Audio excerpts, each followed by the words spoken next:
We'll now speak to Marco Vicenzino, who's a global strategy advisor, joining us from London. Thanks for your time with us on Al Jazeera. First, let me just ask you about this deal that was reportedly struck. So President Ahmed al-Sharia is saying that the state is withdrawing from the region of southern Syria, as-Suwaida.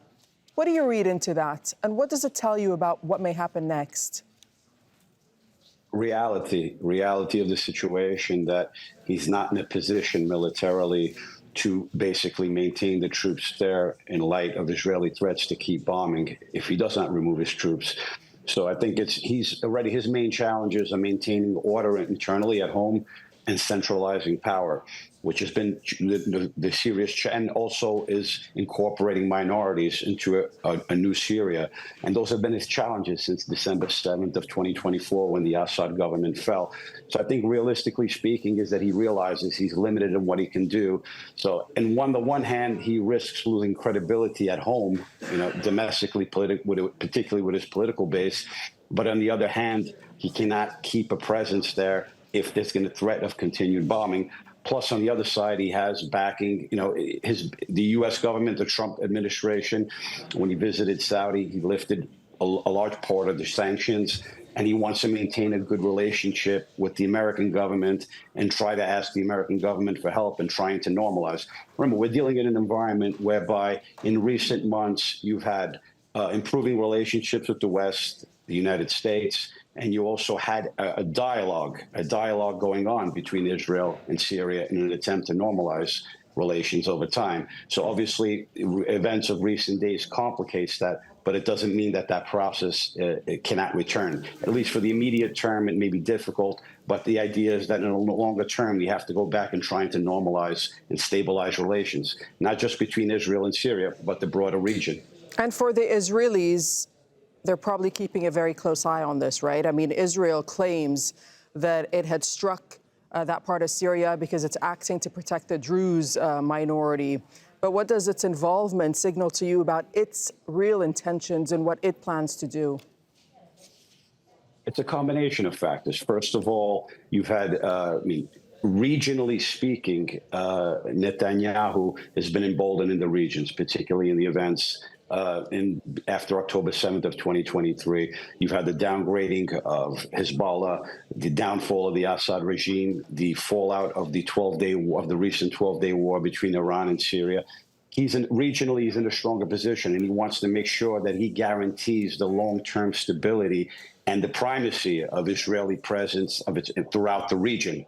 And doing so, particularly on its immediate border, it wants to solidify and potentially extend that buffer zone that happened after December 7th of 2024, with the fall of the Assad regime. And on the other hand, there's domestic issues. He wants to look also strong at home. In recent days, you've had two ultra-Orthodox parties pull out of his governing coalition. He has technically a one-seat majority in the Israeli parliament. He has the Druze minority. Yes, it was mentioned that it's just 2% of the population, but you also have Druze that are part of the Israeli military going back decades.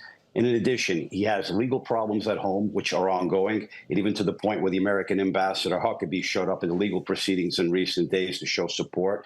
And then he also has his legacy. He wants to extend that legacy, that show of strength, not just at home, but for the long-term stability. This is all from the viewpoint, I think, of Netanyahu and the leadership in Israel today. Right. And Netanyahu has said in the past that he wants to change the face of the Middle East. I mean, is this what's going on here? Is this part of his plan?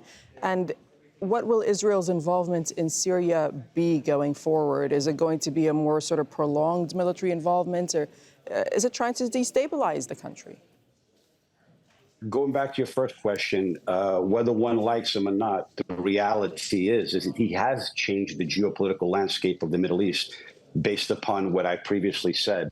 Hezbollah, the downgrading of Hezbollah, downfall of the Assad regime, which they played a key role, not solely responsible, but played a key role in the recent 12-day war. And in terms of Israel and Syria, I think for the most part, a lot of it depends on what the next moves of al-Sharia is within Syria. So again, he has to balance between his domestic political base, maintaining order in the country, and also trying to bridge gaps with the minorities in the country. Remember, in March of 2025, there was serious massacres that took place against members of the Alawite community. Many of them accused them of being former regime loyalists who were trying to maintain their position, and as a result, the government. But there were massacres that took place that are still being investigated.